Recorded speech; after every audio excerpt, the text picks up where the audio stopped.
And that's where all the secrets are kept. What's going on, everybody? This is the Cover Band Confidential Podcast, the podcast for cover band musicians and band leaders to learn how to rock more and suck less. In Atlanta, Georgia, I'm Adam Johnson. In Greensboro, North Carolina, I'm Dan Ray. The pre-show and the post-show is all about the secrets. Those are the behind the Patreon walls situation. How the sausage gets made, yeah. Yeah, it's not all like fun and exciting, but this week it was. I got to share a very cool surprise that I was surprised by because I just found out about it.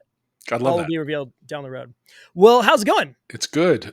Still prepping for this show. November 2nd, we have added in one more get-together a week. So we had one on Friday night and one this morning. And it's coming together. Our competence at playing with a click is increasing.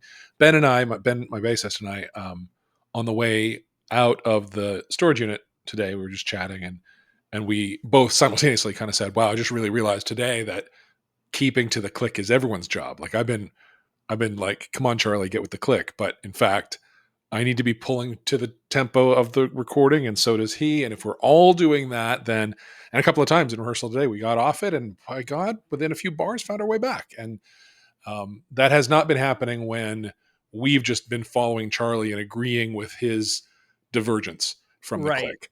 Right. So as we practice this, and you know, Charlie's done a bunch of this in his life, but it's been a long time. So he's trying to get those chops back. And I've done some of it, but not this intensively. And Ben's done, similar. We're all sort of getting our feet, back underneath us about this. And it was an epiphany that Ben and I had separately and then shared that we'd had separately, that like, it ain't all on the drummer. If there's disagreement among us about where the tempo is, I can be the one to play and sing on time and bring us back, even though I'm not the drummer. So, it was good to get. And we were way more locked in today than we have been, just way more. So it's getting there. I think we're going to have a show. Feeling better and better about it. It's one of those kind of perspective things because I've been playing live to a click for like almost 20 years at this point. Right. And I don't remember what learning that skill felt like. Mm-hmm. So to be going through it, that's got to be something. Because and I know these tempos are absolutely rock steady, except for the rare occasion where they're not. Yeah. But you get playing and suddenly it really feels like the click just slowed down. What just happened? Like I got into the chorus and is the click slower in the chorus? Like, no, my body's faster in the chorus is what's happening. It's Well, and then there's also points where the click just kind of disappears and you're just like everybody's kind of in the right. Well, when you're really locked into it, you don't hear the click. It's it vanishes. And so it's also interesting that you can be on the tempo but not on the groove, and the click feels wrong against it, even though the tempo's right, but the groove's not it. And so the click is loud for you at that time. But there is that kind of magic, like we're all locked in, we've all got the telepathy, and the click is, I know it's there in theory, I recorded it, but I can't hear it right now because what's happening is completely in sync. It's pretty cool. The band's pushing back on everything you do is magic. And they're probably right. It's a really complex song. It's a lot to ask of a drummer because Copeland and all the rest of us, it's a complex tune. And the way that the track is set up, there's no guitar in it. It's bass, drums, track, me. But me on vocal, not me on guitar. Right. Which means Ben's carrying a lot of it, and he wasn't super confident with that. So I'm getting some pushback on that. I think what we're going to do instead is Message in a Bottle, and I'm going to track in the guitar harmony. There's a harmony part against the really famous line that is a little buried on their track, but boy, when you get it, it's not parallel with the main line, so you can't really fake it in electronics. You got to bring it in. But the Jam Kazam karaoke version tracks do have it, and so I can pull that in separately. And I think I'll be the only person I know of covering that with multiple guitar parts and doing it really as recorded on guitar. I'm pretty excited about that. Cool. Yeah. Let's see.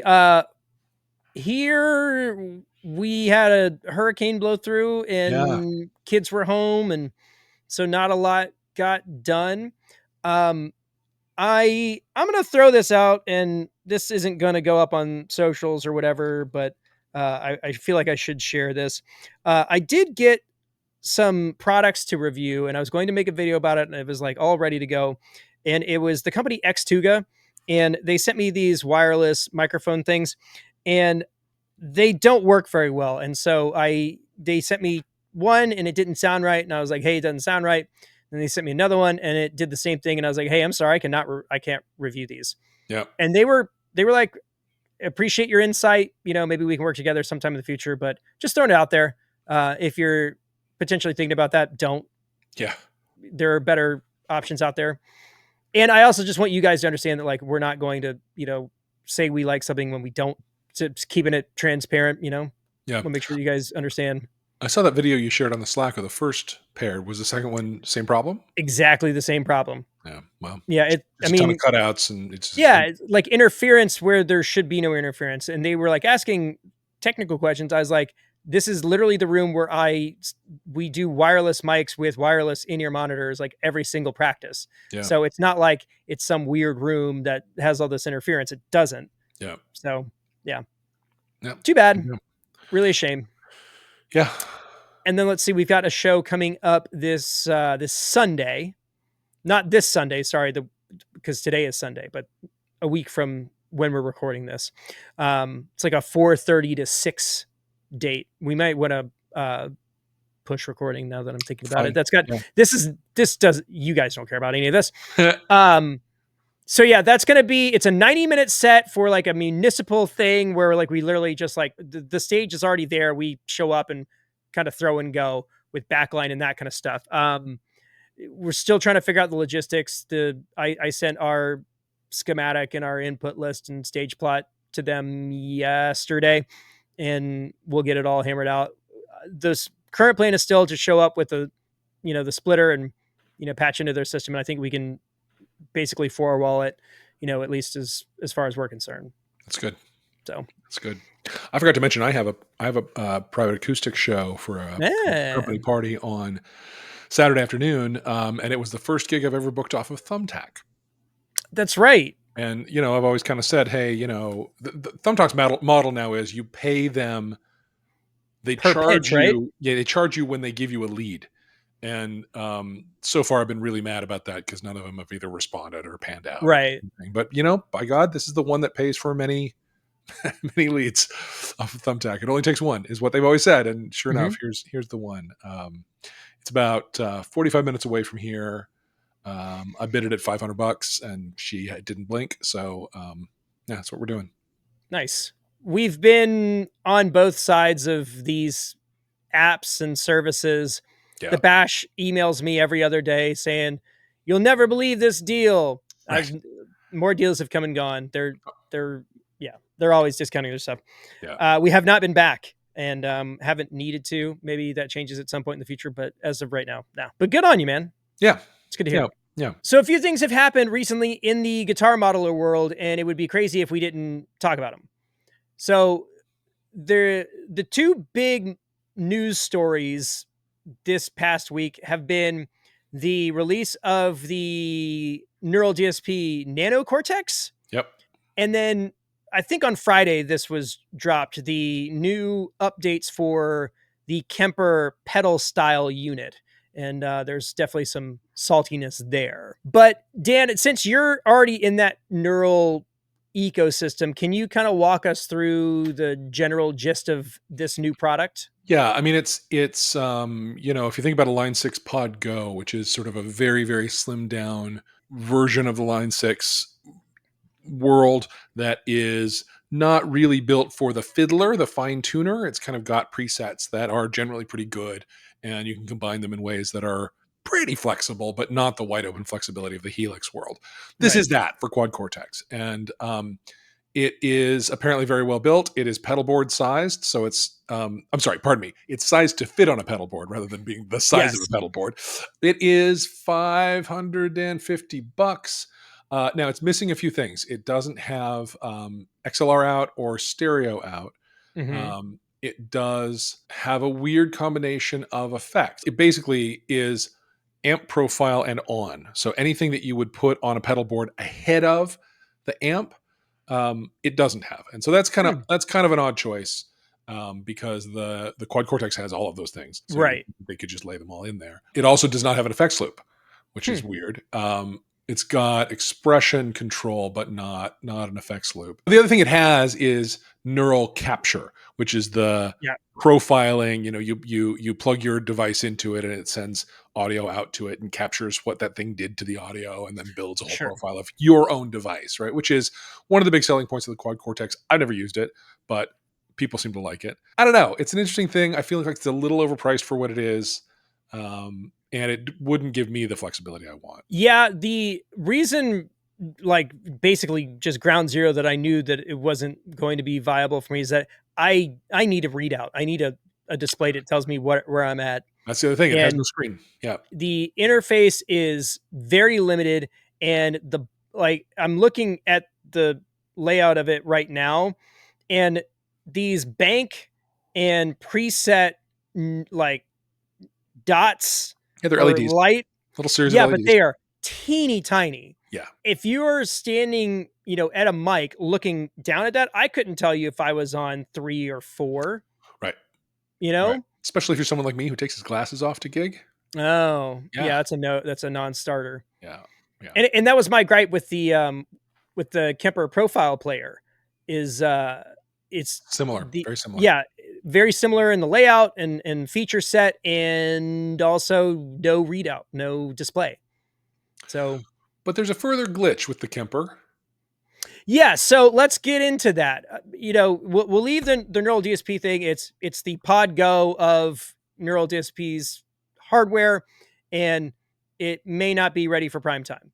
There's a lot of other stuff to talk about. There was this whole the whole video pitch of this product on Neural's YouTube page. That's a totally different story that I feel like every other guitar YouTuber has beaten to death. So right. If you don't know about it, just keep on. Don't just disregard. We didn't mention it at all. But let's get into the Kemper player update. So, like I said, on Friday, Kemper announced the updates to their profile player guitar amp pedal, which is basically their stomp size version of the Kemper Profiler. Which goes for $700. Yeah, $699 is the retail. It's a little, that puts it, right above the HX Stomp? Yeah. So Kemper announces this release and all of these new features, but there's a pretty dirty catch to it. Yeah. And that is that these upgrades are paid upgrades, which means that your hardware has been able to do this the entire time. And if you want to get access to them, you got to pay them more. Yep. These are 2 specific separate updates that you can bundle together, for money. And they are marked as level 2 and level 3. So I'm guessing the current firmware of the Kemper is level 1. Yeah. And level 2 basically just adds a bunch of stuff. Honestly, from where I see it as a Line 6 customer, it's a firmware update. Yeah. This is the kind of thing Line 6 has put out 3 or 4 of a year since the Helix came out for free. That adds 20 new effects, 20 new pedals, virtual pedals into the thing. Yeah, it's like 5 dirt boxes, 3 boosts, shapers, equalizers, modulation, pitch shifters, delays. Okay, but they want $180 for that. Yep. If you counted up all the things that they added, you're talking $5 per thing. And listen, I work for a software developer. I understand that R&D costs money, but that to me just seems absolutely outrageous. And I'm really I'm going to go ahead and throw it out there. I can foresee them rolling back this idea. Maybe not rolling back that it costs money, but maybe adjusting the pricing. I don't know. Yeah. This to me just feels like a colossal misstep on their part. Right. And then we talk about level 3. It has 8 individual effect modules. I don't know what that means. That might be more slots. I think it's slots, yeah. Okay. And then parallel path, which I can guess what that means. Looper, which I think I know what that means. Yep. And then multiplied rigged memory. And the implication here is that we're unlocking physical memory that's already been there. Yep. And that upgrade is another $150.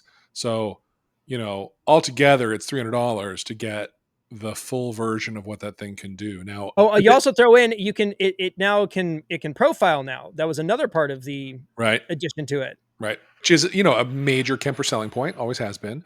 But they're up against a Quad Cortex device that can do that with no extra charge. So, I may be talking out of my rear about that profiling thing. Okay, I don't see that listed here, but if you saw it somewhere, I believe you.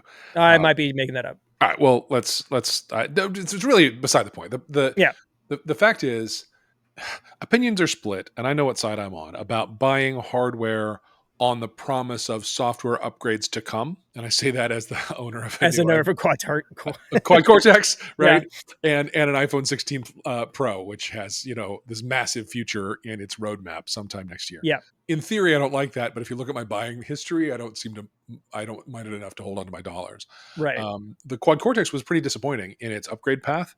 That has improved some in the last couple quarters. They brought out some really good stuff, including finally integrating the desktop plugins that they've been famous for forever, since before they were hardware manufacturers.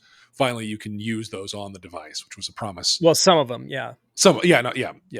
Their most popular ones anyway. I mean, that was a fast follow after the hardware promise that took them 2 years. So kind of disappointing. But you'll notice I'm still gigging the Quad Cortex, and I'm still quite happy with it. The upgrades they've done, aside from new effects and sounds and features and things like that, the upgrades they've done to the UX have been great. Really good quality of life improvements to how to use the thing. It's got a very large touch screen, gets better and better in terms of the workflow in it. So in general, I'm pretty happy with that. I trust that when Apple Intelligence comes out, I will be equally happy with my new phone. As it is right now, Siri looks like she always does and is as stupid as she's always been. So, the question you got to ask yourself is, if as I consider a hardware purchase, do I want to trust the manufacturers and their promised timelines or communicated timelines? A lot of times they're very loose in their dates.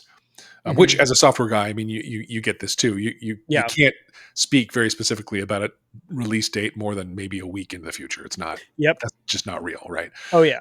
So I totally get that, and I think that the hardware was so transformational, was so much more powerful than anything else on the market, just from raw computational capacity. Yeah. That I could see the promise of upcoming software releases really exploiting that and making the most out of it, and that was intriguing enough for me to be able to make that purchase and commit to that ecosystem to whatever degree I have. And I guess same with the iPhone. The stuff that claims to be coming in Apple Intelligence looks juicy enough that I want to be on the cutting edge of it, because I enjoy that kind of stuff. And sure. And my phone carrier swapped me out of a iPhone 13 Pro for free, so why not? I don't know.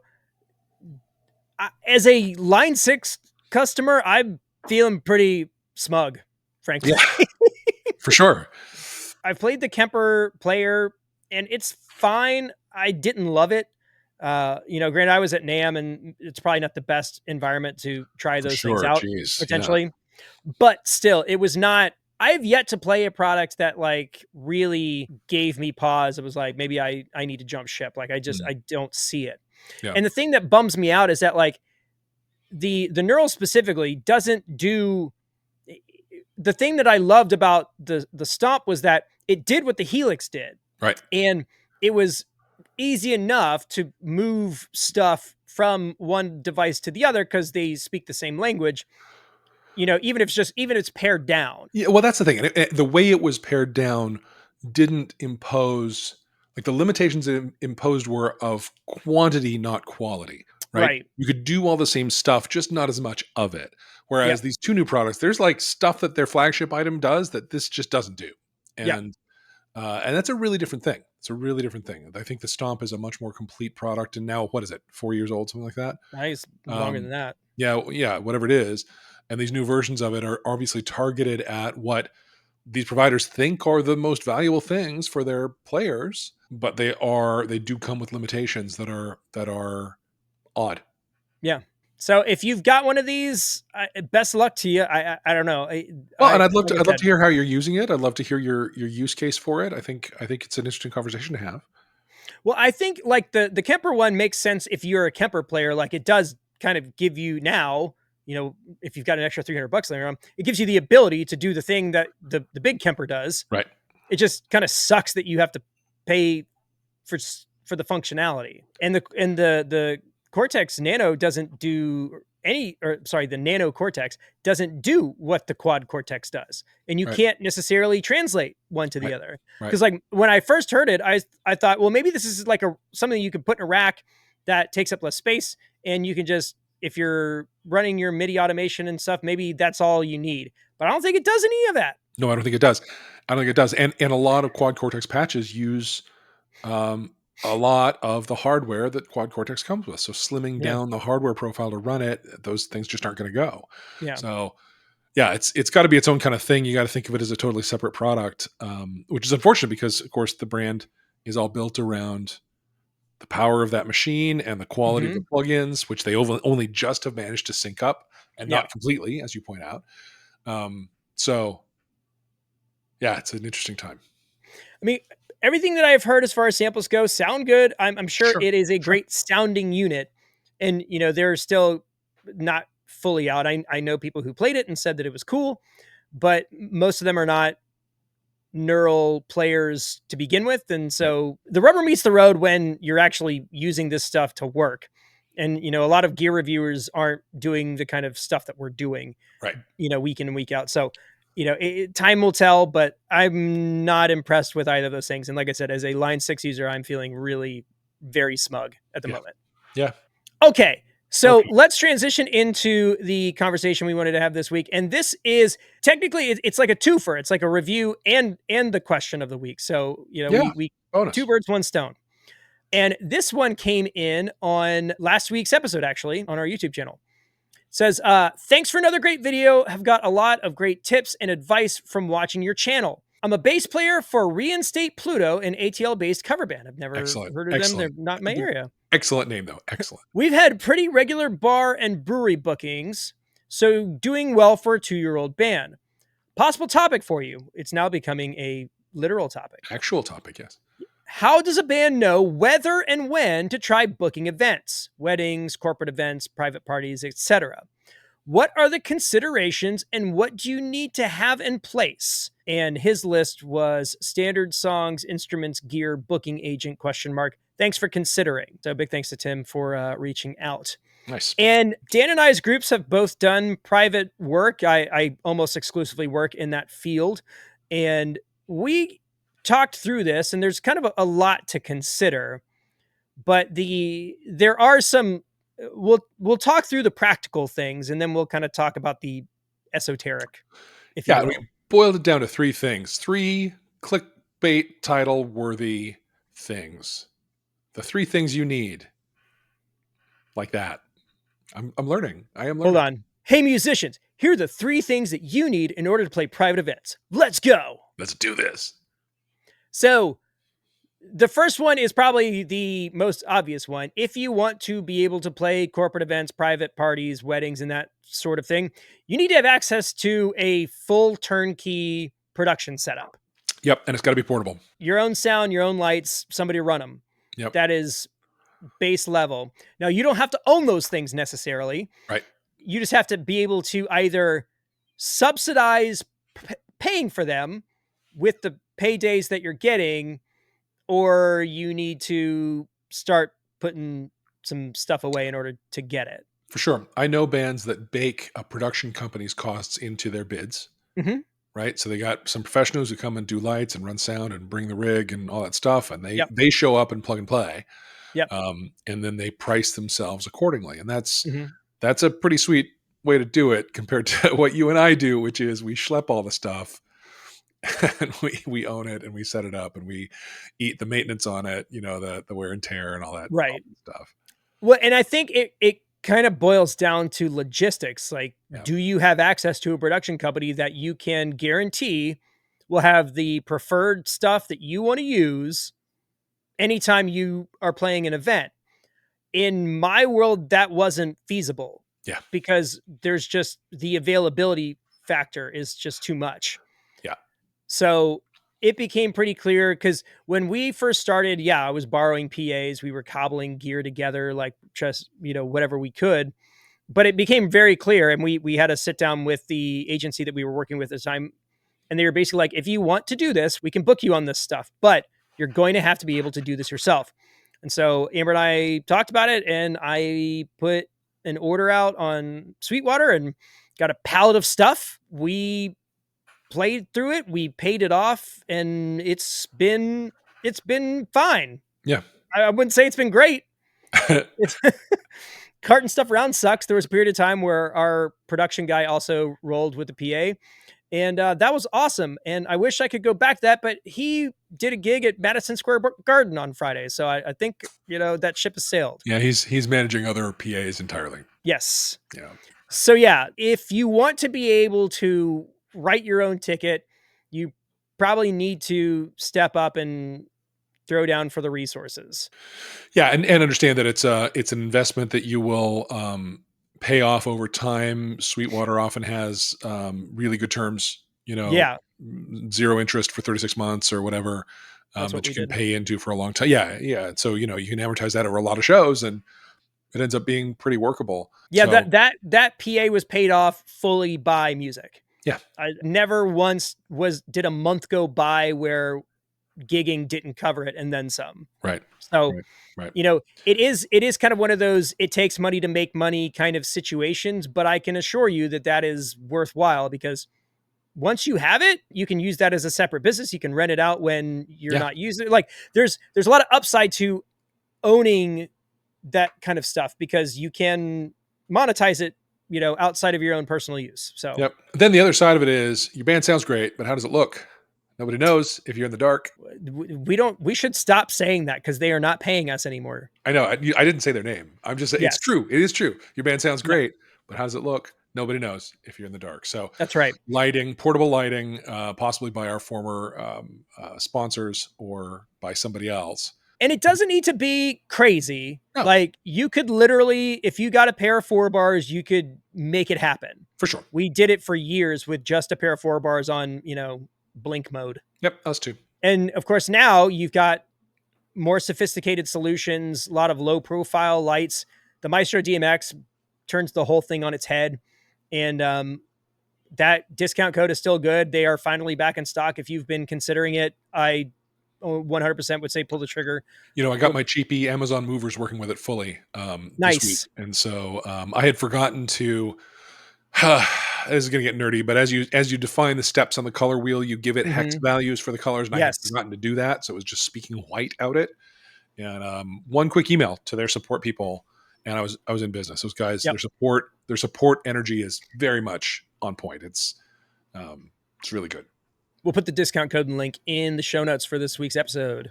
Pick one up. So yeah, basically you need to be able to show up and have everything taken care of. Now that doesn't include staging. We don't carry staging. Some folks might want to, but that's also a pretty easy thing to negotiate. Like, hey, we need to stage X by X. And that actually pours into the second thing that you're going to need, which is some form of contract. Because if you want to play with the big boys, you've got to be able to, appear competent in that way. And as I'm saying this, I just realized that we actually need one more thing. So it's 4 things. I'm going to go ahead and throw it out that you need a website. Yeah. What would you say? Well, I think that there's some level of marketing presence that's necessary. So I don't know if it's a website. I don't know if it's a good Facebook page. I don't know if it's a good presence on one of those gig sites. But it should be something, because oftentimes those buyers are the company secretary looking to put a band together for the company Christmas dinner. Right. And that's where the website comes in handy. Yeah. They're going to, that person has been tasked with finding a band, but they need to run it up the flagpole and get approval and stuff, and be able to, you need to be empowering that person who's not you and not employed by you to put your best foot forward in front of their boss. And so you need some kind of quality representation somewhere, whether it's a website or something else. But you need something. I take back my take back. You're absolutely right. Yeah. Yeah. Which means I was right in the first place. Yeah. Yeah. I mean, the more that you were talking, I was like, oh yeah, that is kind of how we get almost all of our work. But there's some strategy to that too, because we've got particular search terms that we show up number 1 for. We are still the Live Band Karaoke Atlanta top search result. Cool. So, that is valid. Now, Yeah, so I think a presence is important, but once that presence is acknowledged, we can circle back to the, you got to be able to give them something Yes. that makes it look like you know what you're talking about and that you've done this before, Right. even if you haven't. Right. And we say all of that to say that that contract can be purchased through us. I took my band's contract and I blanked out all the pertinent details and left a couple of strategic Easter eggs in there, and you can pick one up for yourself. That includes writer as well. If you don't know what a technical writer or a hospitality writer looks like, that's all in there too. The way that I developed mine is I found some ones on the internet and I Right. started hacking it to pieces. And then every time we got screwed on something, I added a new Exactly. clause to it. Yeah, that was the thing I was And, going to say. You have trial and errored your way into a very oh yeah, comprehensive document. I mean, you in your first time booking one of these, you probably aren't going to have a cancellation policy no. conversation, right? You're probably not going to have a weather contingency conversation. Mm-hmm. But those things are all in this contract, and so Yep. you don't have to have the conversation. You're just like, here's my standard terms. Feel free to let me know if you have any problems with them. Do leave it open ended so you can discuss Yeah. things in it. Don't make it like sign or die. But it's a good prompt for the kinds of conversations you want to be having, and it's well worth the. What do we even charge for it these days? It's like, I think it's $50 for the whole thing. Crazy. Or you can buy the contract a la carte, or you can buy the writer package a la carte. 50,000, 50,000, 50 dollars. 50. My goodness. Yes. What a fine price that is. And you will use that. You will be covered. You will be happy.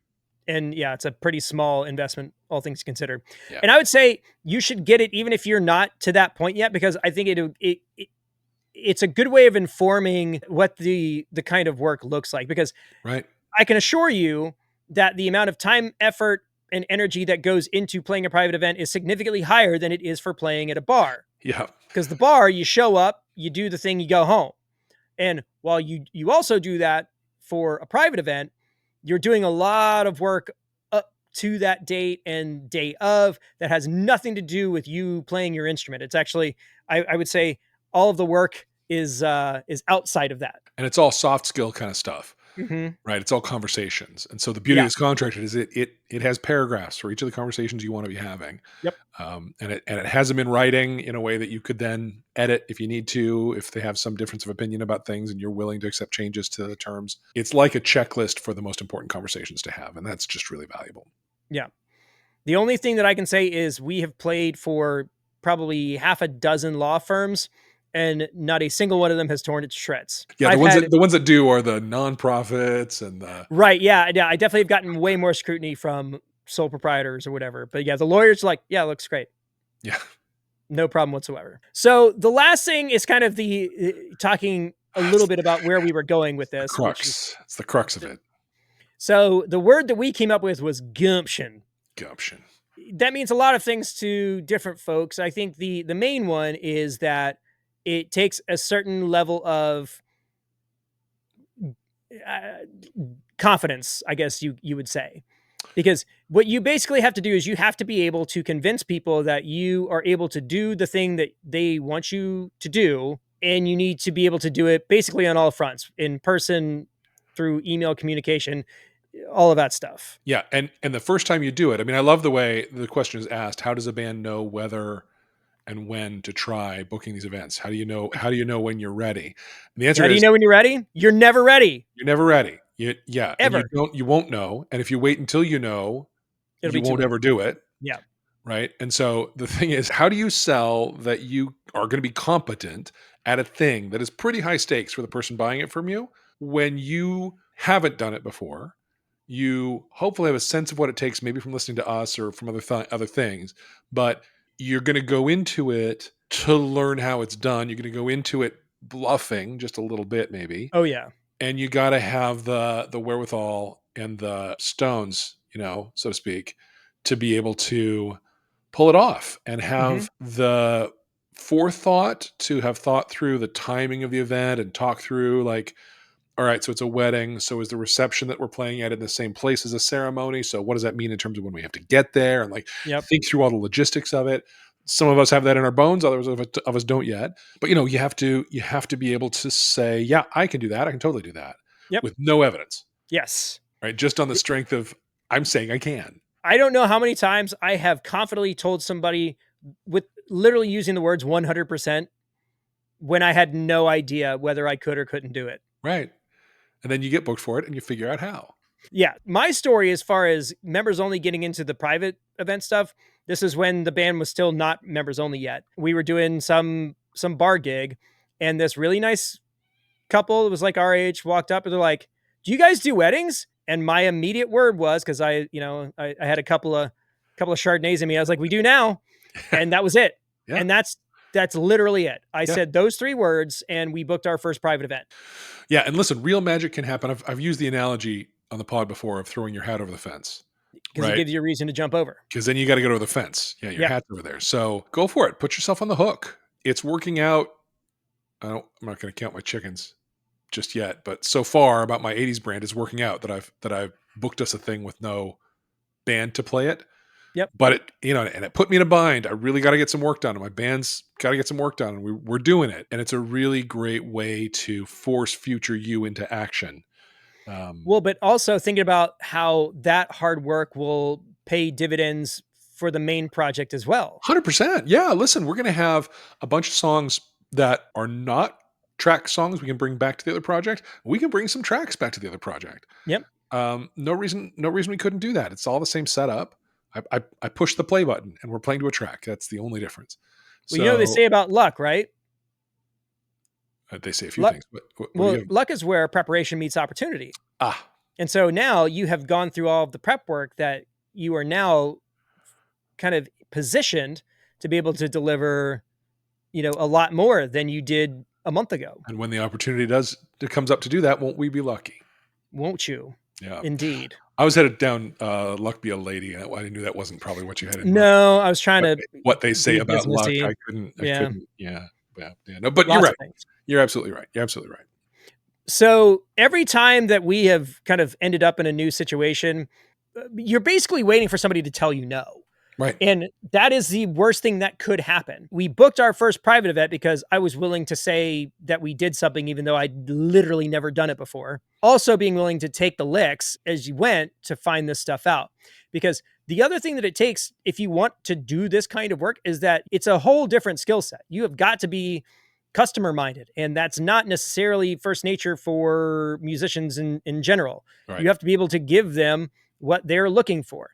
And you have to be able to articulate what it is that they want if they don't quite know what that is. Like it's a lot of intangible stuff that you really can't learn until you're in the middle of it. And you want to give yourself room to screw it up and learn from that. I mean, that's all part of it. So if the question is, how do we know we're going to do it perfect?